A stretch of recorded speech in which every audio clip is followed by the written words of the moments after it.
It was 2004. And up to that point, I had worked 7 hard years to get to my position at Sony Records. I started DJing and doing radio when I was 14 years old. And I said, one day I'm gonna be the next record mogul. And I got there, it was in the height of what became the hip hop industry at the time, 2004, and I was working with executives at that Sony Urban label. And obviously I was a newbie, so I get the grunt work. And my job was to help raise awareness and promote the new acts on the roster to the college circuit so it could make its way to the top 40 radio. I had a band that I had to work on. It's a boy band by the name B2K. You may or may not be familiar with it. It's been so long ago. This guy named Omarion came out of that. And I go to my boss's office, because we're just hanging out. I'm walking down the hallway because I'm all the way at the end. I go to his office and then I talk to him like, hey, so this like random question. He's like, what? The record you have me promoting, I'm feeling kind of weird about it. It's like, well, what's going on? Well, does it ever bother you about the kind of content that we promote at the label? So what do you mean? He spins around in his seat and then starts looking me dead in the eye. Where's my gun on here? And he says, if you're not comfortable with the kind of content that we promote at the label, then you may not need to work there. And I look at myself and I think, oh my God. Yeah, I gotta finish some stuff. I'll be back. And it was on that trek back to my little lonely office with no windows that I realized that my dream was kind of gone. I thought I could go to the record industry and change it from the inside out, but in fact, it was changing me. In fact, I had to be complicit to the way ethics ran at that label.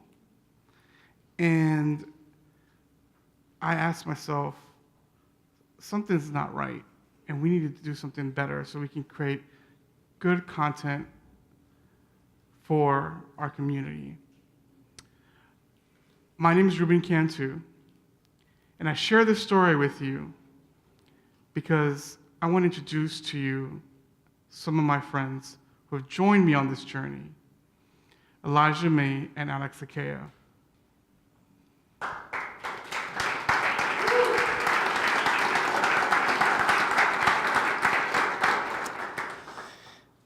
So, in 2009, I started working at my family's business, which was a small family practice clinic in Houston.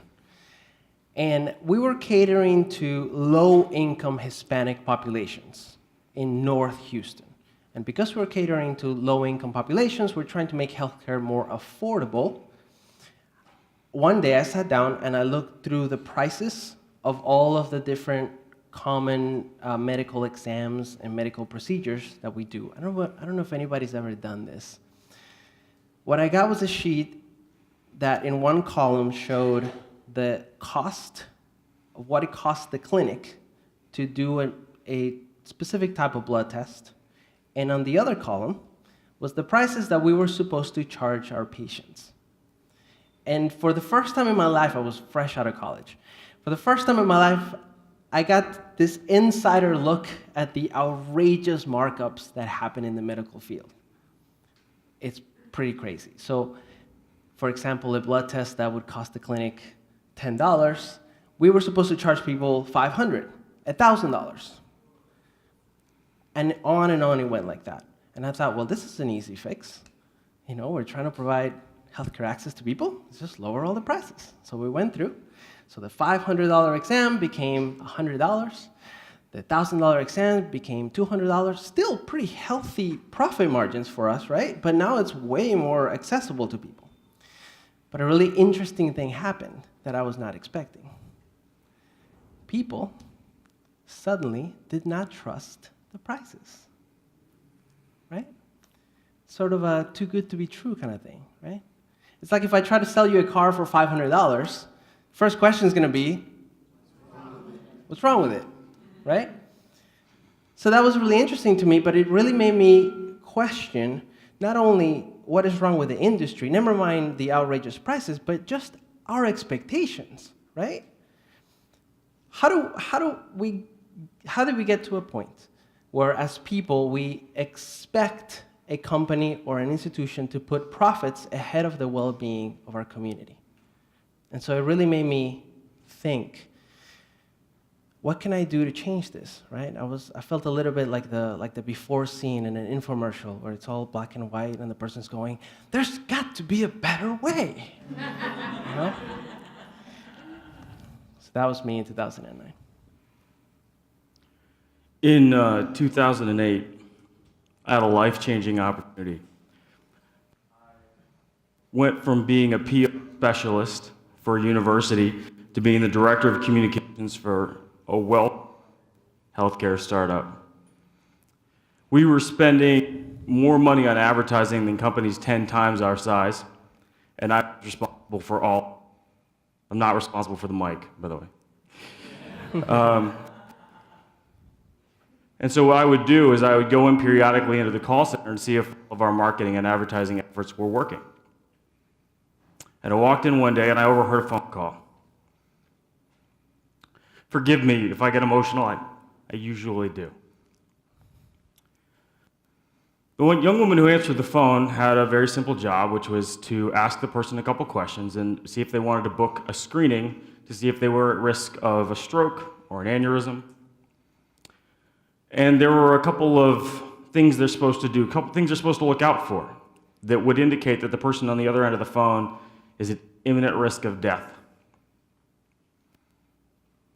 And the person on the other end of the phone was.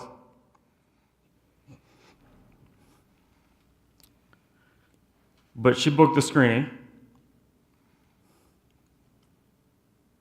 She's on commission. And I went and I talked to the CEO, and I said, we got to get this person on the phone and fix it. And he looked at me and he said, I don't think you understand how business works. He said, I can't pay your salary or hers or anyone else's if we don't book business. I need you to forget you ever heard that call. To my everlasting shame, I did not quit right then. I went back to my office and I sat down and asked myself a lot of questions about this, about what it is, about why it works the way it works. And it set me on an entirely different path. It was in 2015 that we had, up to that point, started creating a community around conscious business, conscious capitalism, social innovation, and impact in Austin, Texas. And that September, we were getting ready for our fast pitch event. We're gonna showcase all of our new companies that we've been working with for the past 3 months and gonna teach them how to showcase. But we also wanted to invite the community to learn how to pitch that day. It was that day where I pulled Elijah's ear and told him, you need to come to the meetup today. I'm busy, Ruben. No, just come hang out. Like, you're gonna enjoy it. And it was that same day that Alex Cequea decided to come to the meetup and be part of it as well. And it was from that conversation that led us to where we are today. We have realized that if we're going to make a change, we obviously have to be the first ones to start. Elijah has always talked about creating better culture. Alex is a phenom in creating virality. And I've always been one driven to drive action. So knowing that we come from those same angles, we wanted to do something that was going to actually make a difference and make a change. And this is an opportunity we got to be able to share with all three of us, our genius. And so therefore, we believe that we can do that today. And so what we're asking is for you guys to join us in this crazy idea that I believe we can make go viral. It's called the Lead with Love Challenge. The Lead with Love Challenge is really about setting the tone and example and making it okay and giving people permission to show appreciation. You take a card, you give it to someone you care about, you have them do the same thing. Share it online so we can track it. But in that process, we build a wall of love. Imagine all the great people that we can share this with, who can take this on.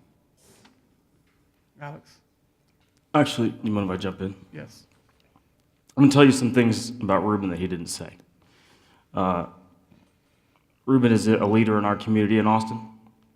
He, if you were to go to plussocialgood.org, which is an initiative created by the United Nations Foundation in partnership with Mashable and the Bill and Melinda Gates Foundation, you would find that Ruben is one of 35 people, connectors and advisors from around the globe, selected to advance our society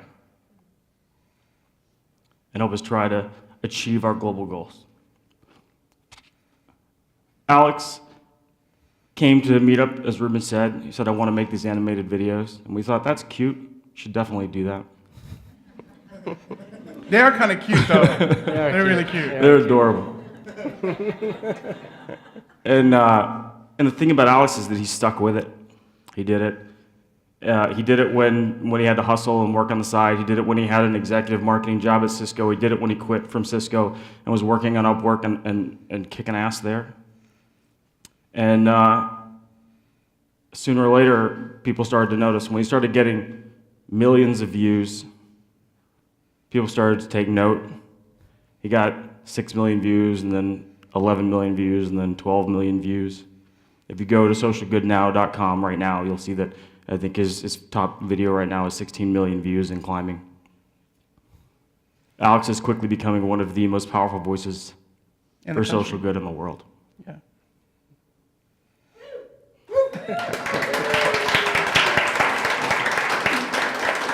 I'm honored to have these fellows as my friends. Sometimes they say you can't choose your friends, and well, I still debate that, but I have to say that there would be no Social Good US if it wasn't for Elijah.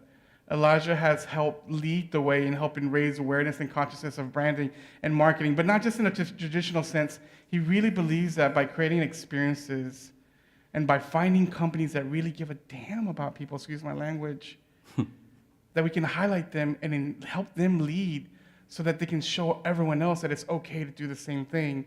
And so he's worked with major brands, the NBA, etc., and all of them have just been in awe of the work that Elijah does. And so we've always been trying to find ways to work together.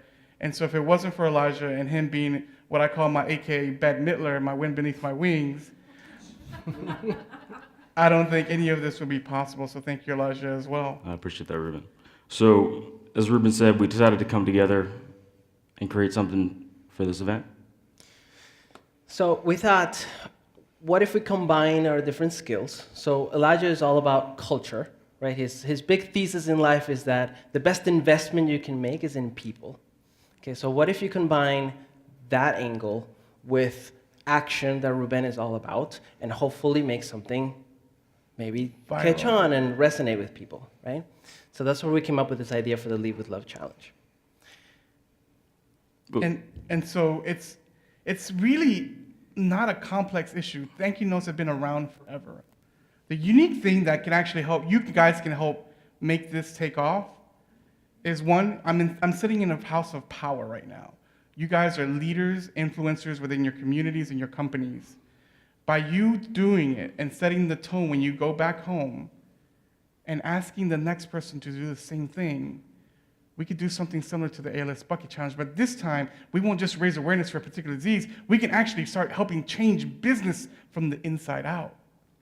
And for those of you who haven't noticed, it's on the screen over there. He didn't actually say anything. I'll tell you what, why don't we show him? Should we show him? Okay, let's do this. Am I going first? Yes. All right. Let's see what we have in here. Ryan. Ryan, are you here? There he is.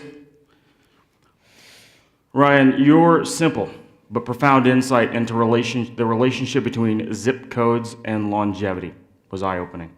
It highlighted for me the absolutely crucial role that an ecosystem plays in the life of a human being. Thank you.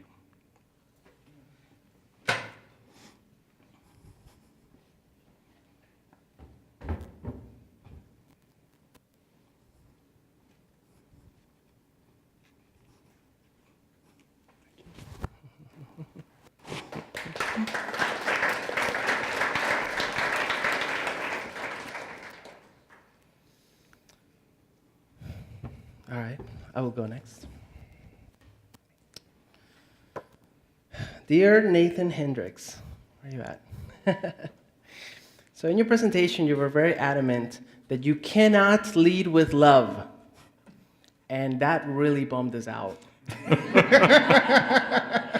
We just looked at each other like, but we got all these things that say lead with love. We're there for months. So bad. Oh my God, what are we going to do?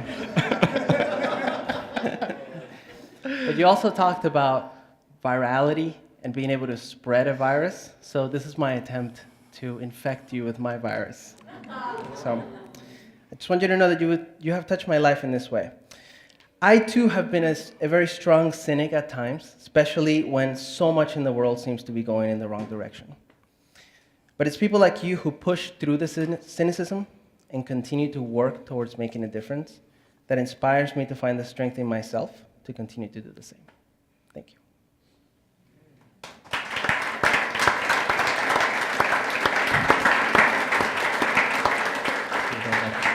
Thank you so much.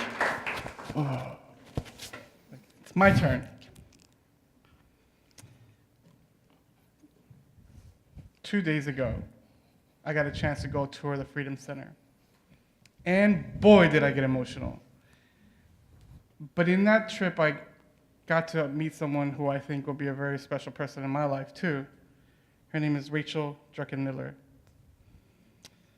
You have reminded me, and all of us, what it's like to feel love and how to create it for ourselves and others daily.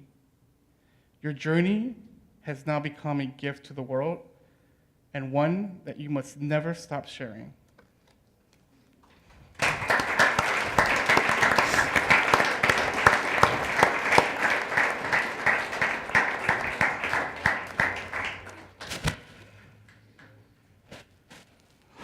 What do you think? Should we do some more? You guys over it yet? All right. Oh, by the way, Ryan, I forgot to say that I really enjoyed your stories about growing up in South Africa. They were amazing. Some of you got that. It's okay. Mary Miller. I came to the Love Summit hoping, above all else, to meet CEOs like yourself. You are more rare and more precious than I think you know.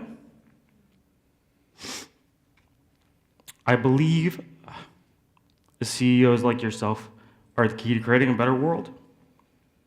I believe that she who does the greatest work of all is she who helps others see the potential in themselves.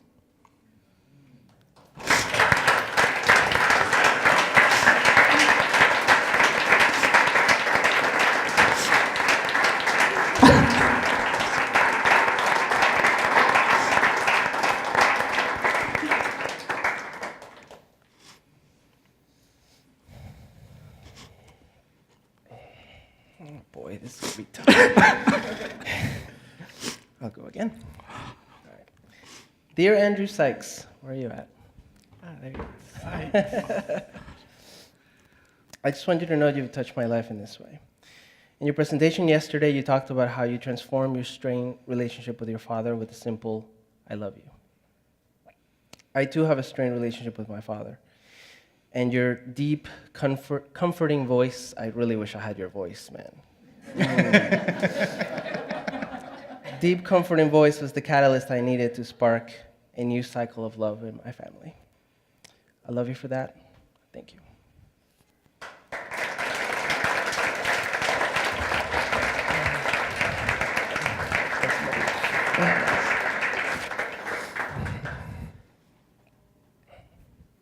To Samantha Thomas.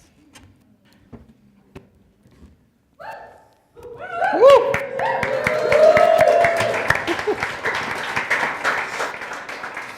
I want you to know you've touched my life.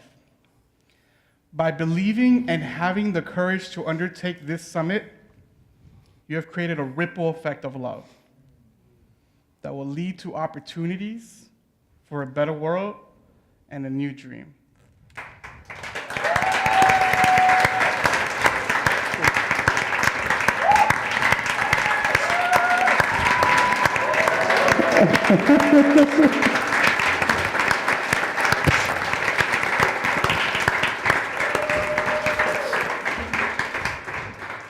Wow. I want you to notice what just happened here. This virus is real, and it's contagious. Yeah, well, I'm sorry, I'm such a crybaby. We have two confessions. Confession number one, look, we've just challenged 6 people, and I'm pretty confident those 6 people are going to do something with that challenge. But we're greedy. So We're impatient. And we're impatient. It's true. Both are absolutely true. So just for starters, I think we should challenge a few more people. What do you think? Anybody else in this room who might be willing to take on the Lead with Love challenge? Any people raise their hands? Or better yet, Wow. why don't you come on up and grab a Lead with Love challenge flyer? You get a card. You get a card. You get a card. Everybody gets a card. There you go. Yeah, you guys can grab. Yeah. Yeah, go for it.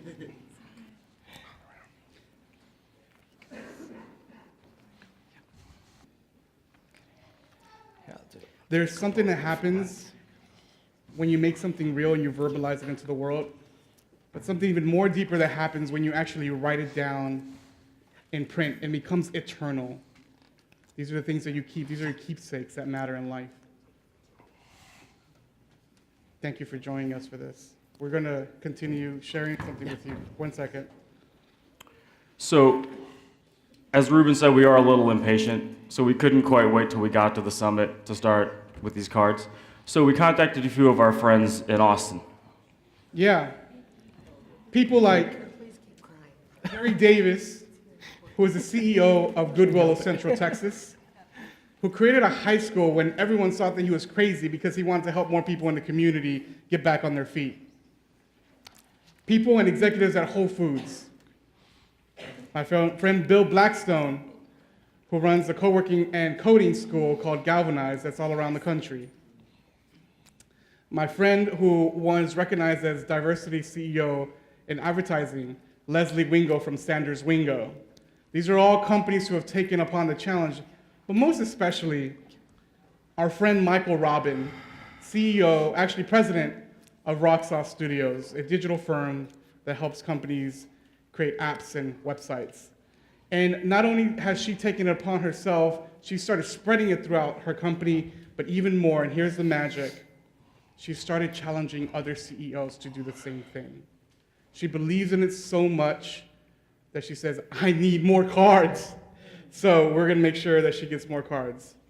And for any of you who run out of these cards, which we hope that you do, if you go to leadwithlovechallenge.com, Alex has generously created a template there you can go print out and have as many cards as you need. There's an instruction video there as well to talk about the context, so people who hear about it, you can share that with them as well. Now, I have no idea how we're doing with time. Sam, how are we doing? Excellent. Perfect. That's perfect. So let's talk about success, right? So Alex is all about trying to achieve virality. So I think if we could, get get this hashtag out there, what, like 1 million times? That'd be nice. We can do that. Sweet. You've done a lot more than that. Ruben's going to be happy if we can just get CEOs to do it, right? If we can get CEOs to take this action, to challenge each other, to pay it forward, to go and not just have a summit, which is an awesome thing, but as Mandar said, we got to take action. We got to go do something, right? And Ruben's been that voice in our community, and so that's why he wanted to bring that voice here. I have my own agenda. I have my own ulterior motive. I want to find CEOs, like I said, like Mary, right? Who, by virtue of the fact that they invest in the people who work for them, have the capacity to change families, communities, societies, ultimately the world, right? We're looking to galvanize, coalesce those CEOs into a group we're calling the League of Extraordinary Companies. I want to put that league together. If you know a CEO who belongs in that organization, I want to talk to them. And I want those CEOs to come together with us at the next Love Summit and make it 3 times what is here today, right? Every tribe needs a leader. Every leader needs a tribe. We have a leader in Sam. I think we owe it to her to go build the tribe. And that's what we want to do with the League of Extraordinary Companies. I hope you guys will help us in making that happen. Thank you so much. Thank you. Thank you, guys.